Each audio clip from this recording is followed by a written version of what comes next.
नमस्कार। आज हमारे सामने जो गेस्ट है उन्हें किसी इंट्रोडक्शन की जरूरत नहीं है। उन्हें न सिर्फ आप और हम जानते हैं बल्कि सारी दुनिया उनसे परिचित है।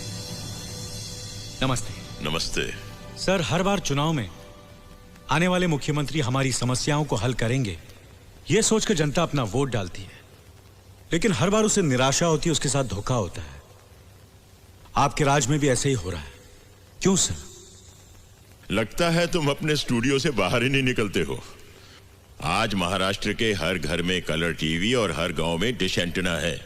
कोने कोने में एसटीडी और आईएसटी के बूथ लगे हुए हैं। इंटरनेट है। हर आदमी के पास अपनी अपनी गाड़ी है। आज हर आदमी पाँव में जूता पहनता है, हाथ में घड़ी लगाता है, एसएल वर्ल्ड जाता है, मैकडोनल्ड में खाना खाता है। लोगों का स्टैंडर्ड ऑफ लिविंग इतना ऊंचा हो गया है और मैं दावे से कह सकता हूं कि पिछले 15 सालों में एक भी आदमी भूखमरी से नहीं मरा। कोई किसान मैकडोनल्ड का बर्गर तो क्या 2 वक्त की रोटी नहीं खा पाता। कोई मजदूर कार में नहीं घूमता बल्कि कड़ी धूप में पत्थरों पर अपनी एड़ियां रगड़ता है। अमीर और अमीर होता जा रहा और गरीब सड़क पर आ गया है। दुनिया का सबसे बड़ा स्लम हमारे शहर में है सर। लोग आज भी ट्रेनों और बसों में जानवरों की तरह धक्के खाते हैं। राशन की दुकानों पर घंटों लाइन में खड़े रहते हैं। बच्चे अभी भी सिग्नल पर भीख मांगते हैं। उंगली उठाने वाले उंगली उठाते ही रहेंगे।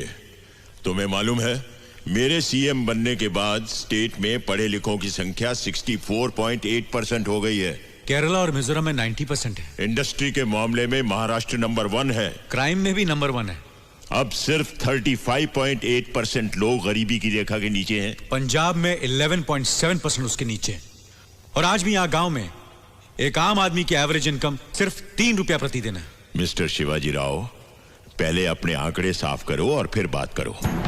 सर, ये वर्ल्ड इकोनॉमिक फोरम रिपोर्ट, ये आईएमएफ रिपोर्ट, ये human rights commission, amnesty international और ये वर्ल्ड बैंक रिपोर्ट।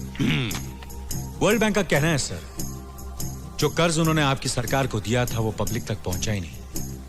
उसे आपके मिनिस्टर्स खा गए, इसलिए उन्होंने अपना अगला इंस्टॉलमेंट कैंसिल कर दिया। तुम्हें पता नहीं है बेटे, वर्ल्ड बैंक ने ऐसी शर्तें रखी थी कि सारी स्टेट गिरवी हो जाती। क्या शर्तें थी सर, जरा खुल के बताएंगे? वो तुम्हें बताने की जरूरत नहीं है, मैं जनता को बता दूंगा। जनता आपको देख रही है, सुन रही है। यहाँ बताइए, वर्ल्ड बैंक ने इंस्टॉलमेंट कैंसिल क्यों की? वो ऐसे नहीं बता सकता।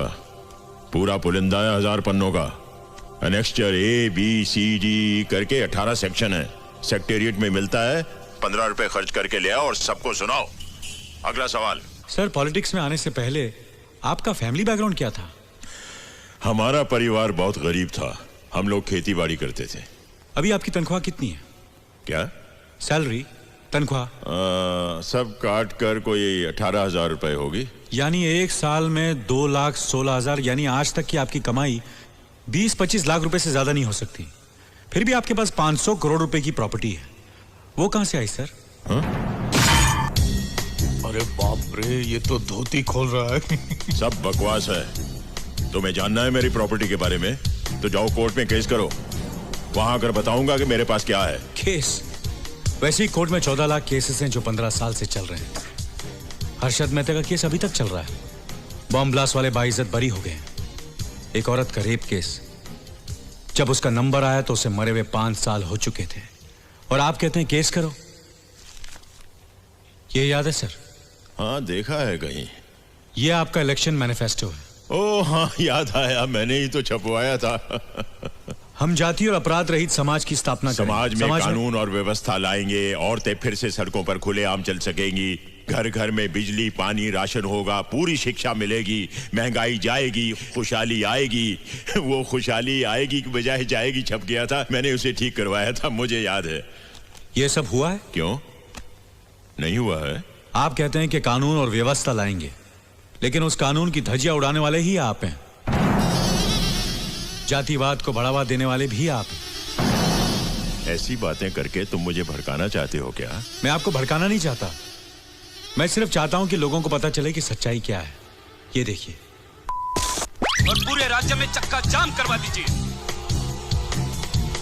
तुम मेरे पर गाड़ी चलाओगे तो क्या हमारे साथ वाले हाथ न चले जाएंगे? मेरी चिता के साथ सारा महाराष्ट्र चलेगा। एक बस ड्राइवर ने बस रोककर पूरे शहर में चक्का जाम करवा दिया। उससे पूछा तो कहता है कि रूलिंग पार्टी का आदमी। दूसरा ड्राइवर जात के नाम से डराने लगा। कमिश्नर और पुलिस भी कुछ कर नहीं पाए क्योंकि आपने उन्हें कुछ करने नहीं दिया। अपना वोट बैंक बचाने के लिए आपने सारा महाराष्ट्र जलने दिया। 250 करोड़ रुपए की प्रॉपर्टी जलकर राख हो गई क्योंकि आप चुप रहे। सैकड़ों गाड़ियां जली, लोग घायल हुए, मरे आपकी वजह से। आपने किसी को कोई कार्रवाई नहीं करने दी क्योंकि आपसे आपकी कुर्सी नहीं छूट रही थी, है ना? क्या पकड़ा है? इस इंटरव्यू को सनसनीखेज बनाकर नाम कमाने के लिए बेबुनियादी बातें कर रहे हो तुम। नो सर, सबूत है मेरे पास।